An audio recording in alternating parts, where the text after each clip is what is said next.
demi-heure pour passer en revue les grandes lignes qui ont retenu l'actualité. Vous êtes sur la télévision nationale congolaise. Bienvenue aux 7h de ce samedi 4 janvier 2025. Dans l'actualité, personne ne pouvait y croire qu'une rencontre sportive pouvait donner un autre tournant dans la scène politique congolaise, comme si c'était hier 4 janvier 1959, une manifestation organisée à Kinshasa à l'époque, Léopoldville, dégénère en émeute violente qui entraînera par la suite une sévère répression des autorités, 49 morts et plusieurs disparus. C'est le bilan enregistré 66 ans après. Les Congolais se souviennent encore de cette journée. Je vous laisse revivre en images dans ces récits. Signé Joseph Oscar Mbalkaïj. 4 janvier 1959, des émeutes éclatent à Léopoldville, capitale du Congo belge, aujourd'hui Kinshasa. Des troubles qui ont été sanctionnés par une sévère répression des autorités belges.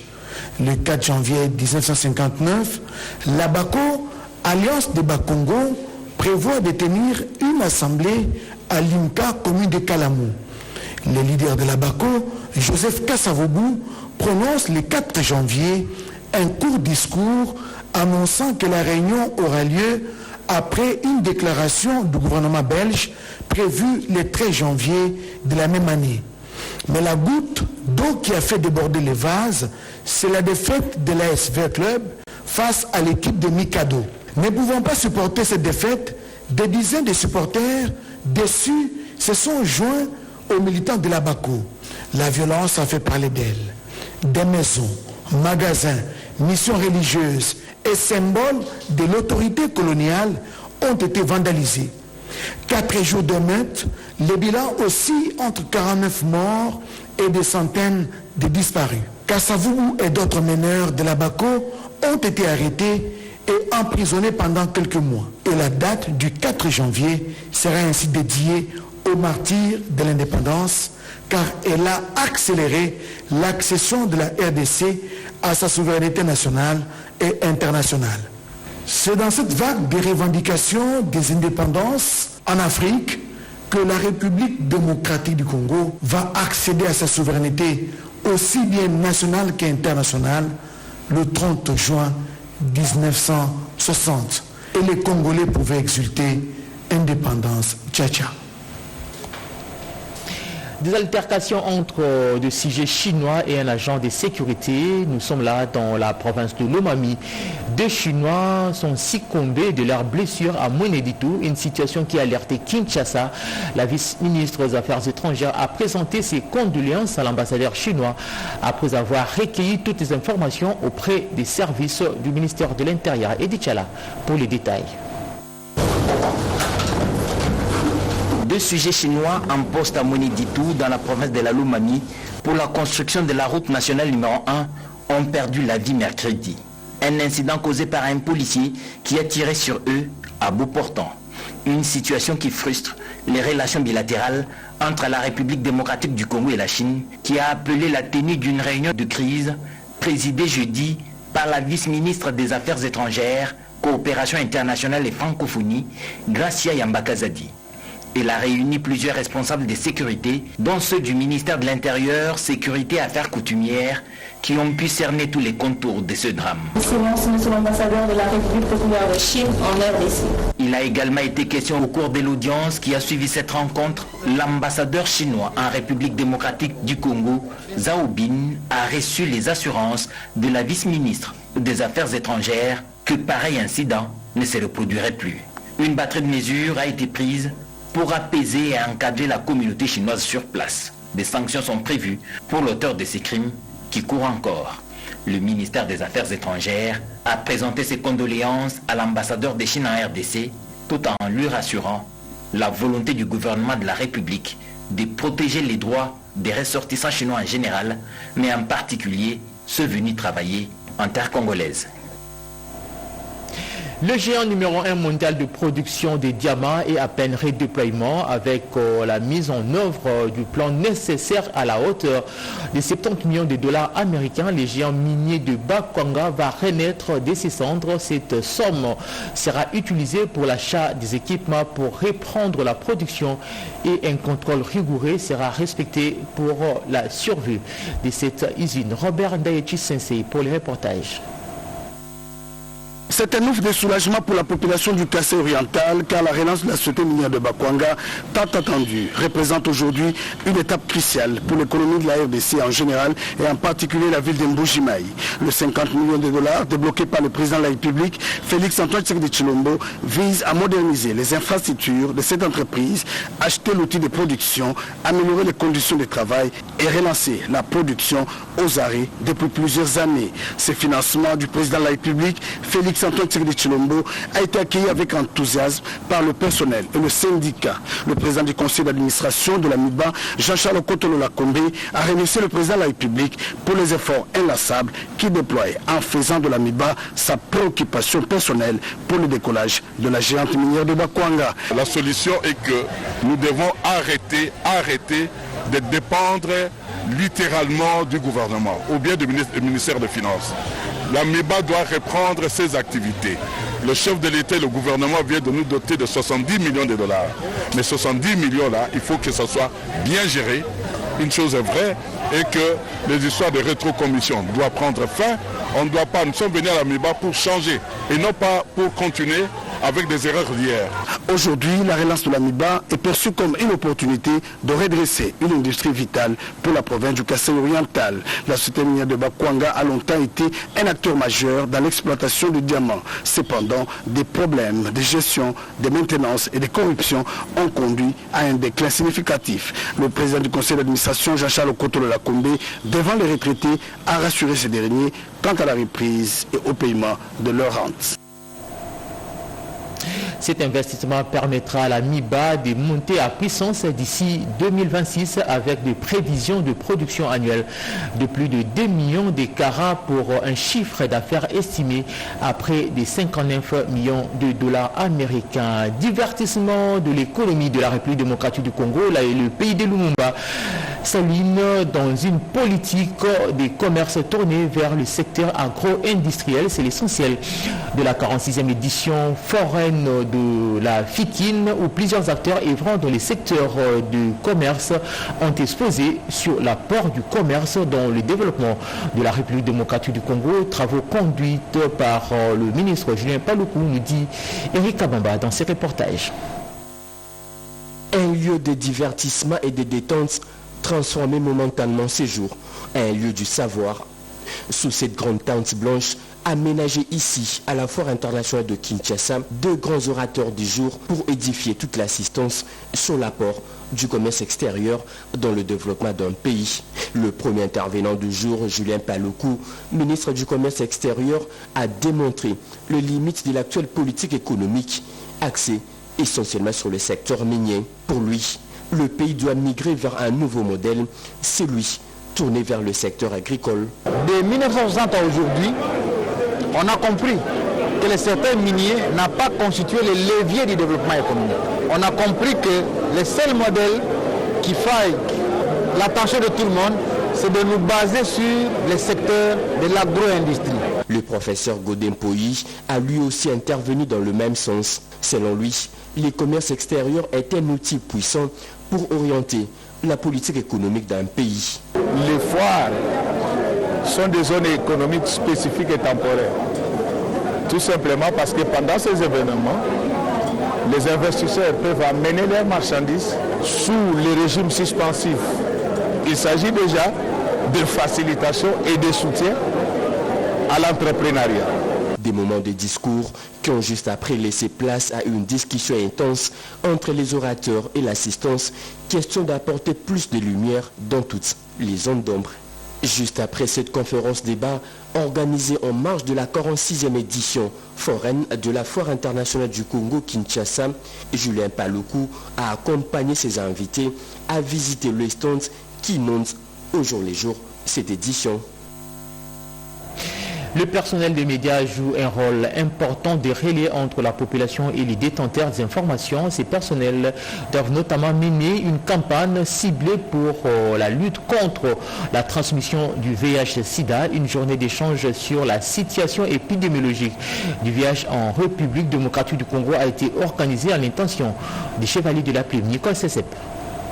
Au cours de cette rencontre, les professionnels des médias ont eu assez d'informations sur les IST et l'état de la riposte au VIH grâce aux interventions des experts du PNLS. Madame Mireille Bamboulé, chargée des communications adjointes du PNLS, a démontré les avancées significatives enregistrées par la RDC dans la prise en charge de cette pandémie. Le réseau des communicateurs pour la population RCP s'oriente vers une communication de proximité dans la lutte contre le VIH, a fait savoir son coordonnateur Adonis Bopé. Madame Charlotte Makengo propose l'intégration des aspects genre et droits humains dans les stratégies de lutte contre le VIH. Pour sa part, Madame Marceline Makoulou, chargée des communications du PNLS, a axé son intervention sur le message de prévention et de lutte contre ces virus. Et plus de 80% des jeunes n'ont pas assez d'informations sur le VIH, a fait savoir le médecin directeur adjoint du PNLS. La situation épidémiologique change au jour le jour.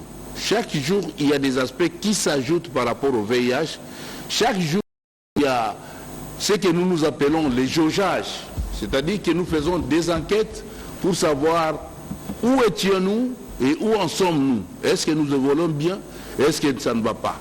À noter que le PNLS utilise la stratégie tester, traiter pour une bonne prise en charge des malades du VIH-Sida.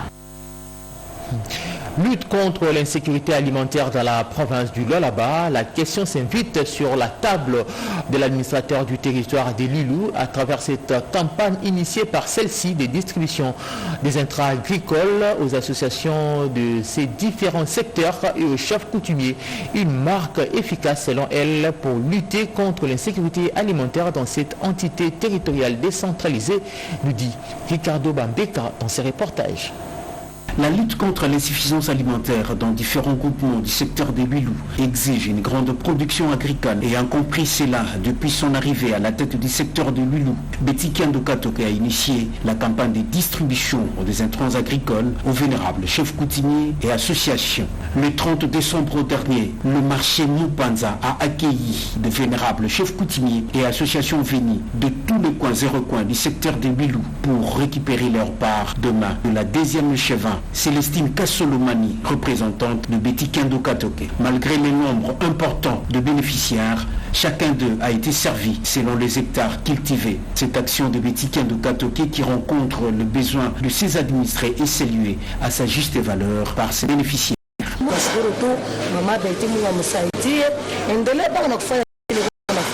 Nous rendons grâce à Dieu pour cette dame des grands cœurs, Betty Kiando. Elle ne fait que marquer la population par ses actions, surtout les orphelins.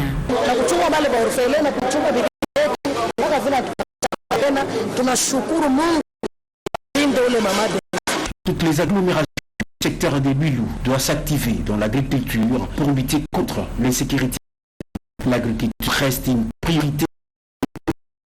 Là-bas qui dirige Marie-Thérèse Fifimasuka Saini ainsi que Kiando Katoke en a fait sienne cette politique. Déjà un troisième lot d'engins agricoles composé notamment de sémoires et de herses a été réceptionné lundi 30 décembre pour les activités champêtres qui se font sur plusieurs hectares au village Lengue. Le secteur agricole, les vieux majeurs pour booster le développement d'une province dans la province du Haut-Touéli. Le gouvernement provincial s'engage à la relance de ces secteurs avec ses 3 hectares de pépinières. Jean Bakomito multiplie des efforts pour améliorer les secteurs agricoles dans cette province. Images et commentaires.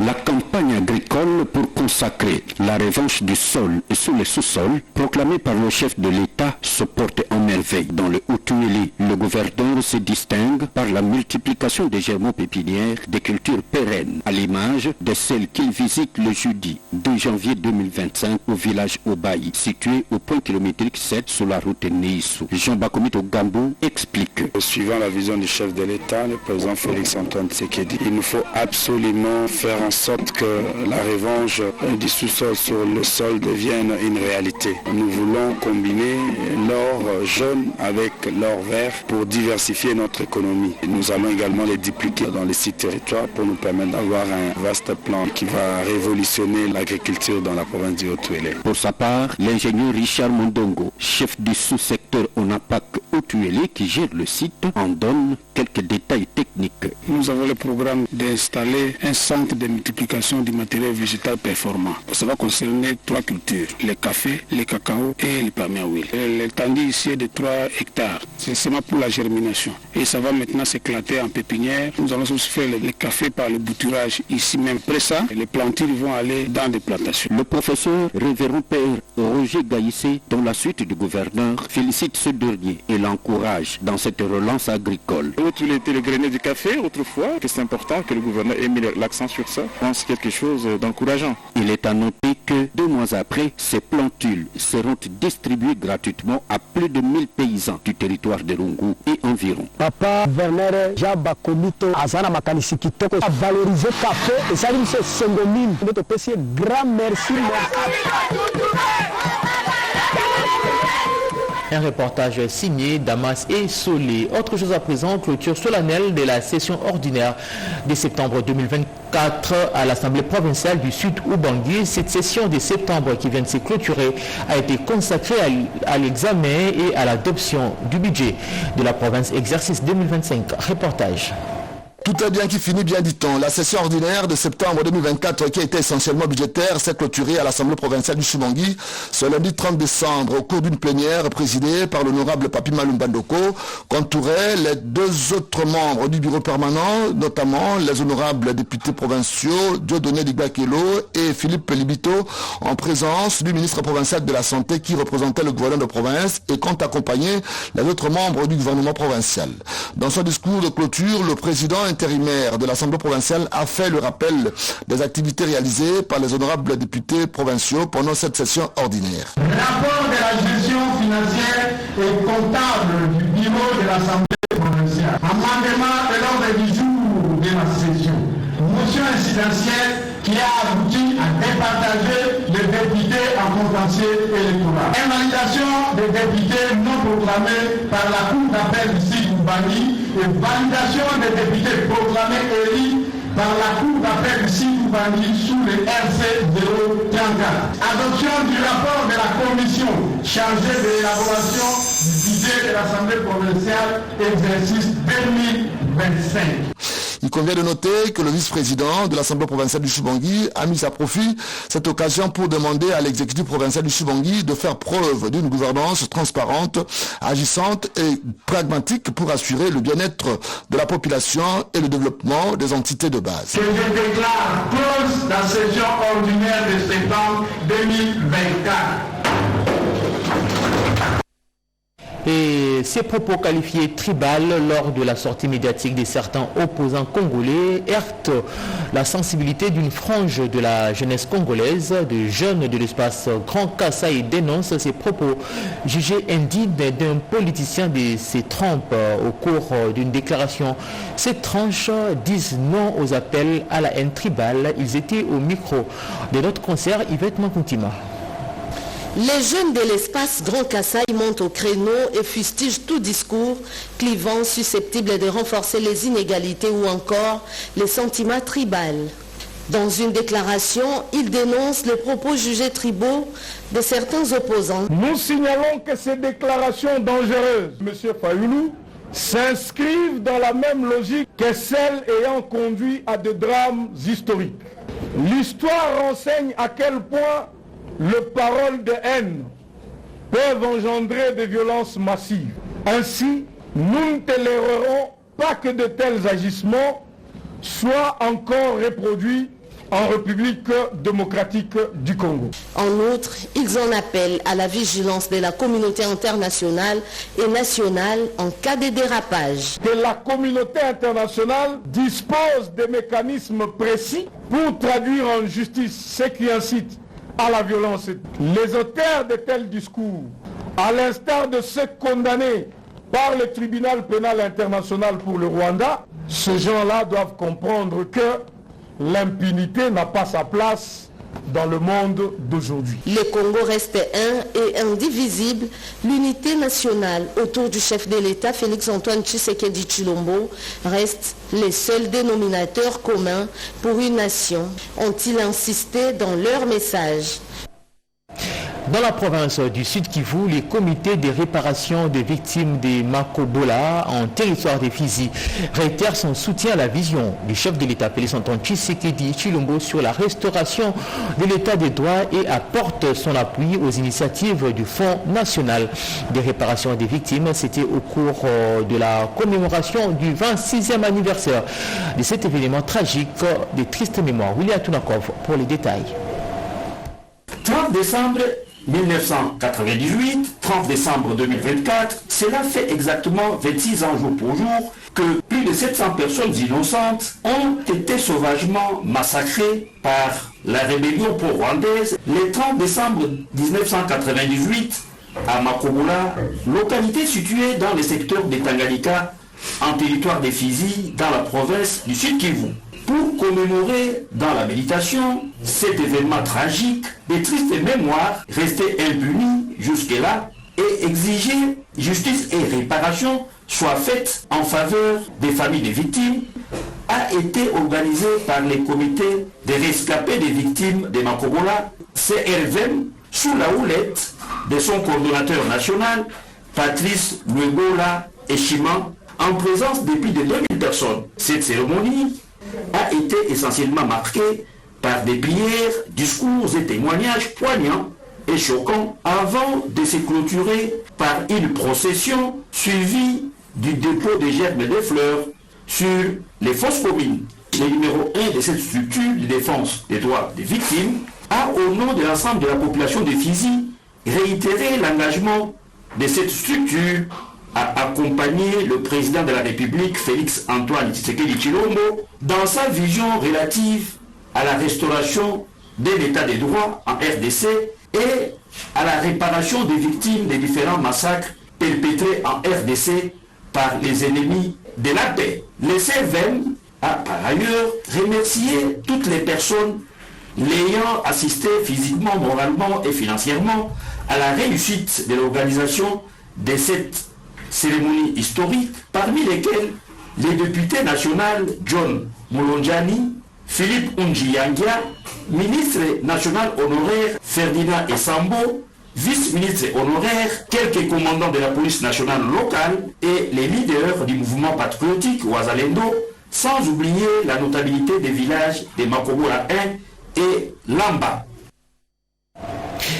La Fondation Kapinga Mbadou Pamela vient en appui à l'innovation, question de faire progresser la politique éducative dans différentes écoles de la capitale congolaise après une série de séances de renforcement de capacité à l'endroit de quelques enseignants de l'épée Bokolo dans la commune de Bandalungwa quelques mois plus tôt. Elle revient pour avoir le cœur net sur l'enseignement dispensé aux élèves. Images et commentaires. Accompagner la vision du chef de l'État en ce qui concerne l'éducation des jeunes et encourager les enseignants dans leur profession sont plus qu'une motivation pour Kapinga Mbadou Pamela, collaboratrice du président Félix-Antoine Tshisekedi à travers Fondacamp, fondation qui porte son nom. Après avoir sensibilisé les enseignants de l'épée Bokolo de Bandalungwa il y a quelques mois sur la passion d'enseigner, Kapinga Pamela est revenu encore pour en avoir le cœur net en cette fin d'année. Des fiches d'évaluation ont été distribuées aux enseignants afin de répondre à quelques questions, notamment sur leur ponctualité, motivation et impact même des enseignements dispensés aux élèves pour sceller un bon partenariat. Avant de se séparer, les enseignants ont été surpris par un don composé de sacs de farine de maïs, des riz, des cartons de poissons salés, d'huile, des pagnes et bien d'autres vivres. Nous, on croyait que quand il était venu pour la première fois, et que c'était une vie seulement comme ça, il pouvait me disparaître, mais vraiment ça nous a marqué. Et merci beaucoup à Madame Fondacamp qui a pensé vraiment à ses amis. On voit maintenant que vraiment il est ami des anciens de Bokolo. Et vraiment nous le remercions, que Dieu vraiment la protège. Merci beaucoup au chef de l'État, M. Félix Antoine Tshisekedi Tshilombo, par les canaux de maman Pamela, maman Fondacamp. Merci d'avoir pensé à nous, enseignants de l'EPA Bokolo. tosepeli ya mingi mpona président na biso Félix Tshisekedi Tshilombo asaleli biso ya mingi tosepeli na ye makasi nzambe apambola ye akendeka toujours likolo apesa ye mibu ebele lokola bandi kokanisela biso banseignant boye oyo nanu tomona te bananga nazala enseignante namona nanu te bapesanga pane bapesanga loso soki Fondacamp eyaki te lelo tongei kolia te. Les actions sociales étant l'un de ces axes, la fondatrice de la Fondacamp est allée également au Homme de Vieillard de Kitambo où elle a donné un lot de vivres pour soutenir les personnes de troisième âge.